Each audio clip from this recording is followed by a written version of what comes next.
వైఎస్ఆర్ కాంగ్రెస్ పార్టీలోకి తెలుగుదేశం నేతలు జనసేన నేతలు భారీగా క్యూ కట్టేశారని చెప్పాలా.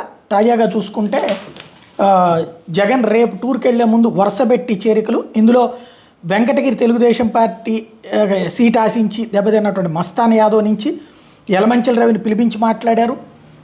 మొన్నే కేసినేని చిన్ని కలిసి వచ్చారు. ఆ యలమంచిల రవిని మాజీ ఎమ్మెల్యే ఆయన కలిశారు. అట్లాగే ఇప్పుడు గోపాల్ యాదవ్ ఏలూరు మొన్న ఎంపీ సీట్ ఆశించి పుట్టా యాదవ్కి రావడం వల్ల దెబ్బతిన్నారు ఆయన. అలాగే శివకుమారి చిన్నం రామకోటయ్య సూళ్ళూరుపేట తెలుగుదేశం ఆశించినటువంటి చంద్రారెడ్డి ఇట్లా వరుసపెట్టి వచ్చి చేరడం, జనసేన నేత బత్తిన రాము ఇలా వరుసపెట్టి చేరడం అన్నటువంటిది కీలకమైనటువంటి అంశం. తద్వారా వెళ్ళే ముందు వరుసపెట్టి చక్కబెట్టుకొచ్చేటటువంటి పని చేసుకొచ్చారు. అలాగే సిద్ధారాఘవరావు అని పిలిపించి మాట్లాడటం, ఆయన కూడా పార్టీకి లాయల్గా ఉంటానని చెప్పడం, టోటల్గా పార్టీకి సంబంధించి ఫైనల్ స్టెప్ వేసి తను జనంలోకి వెళ్ళే కార్యక్రమం ప్రారంభించారు.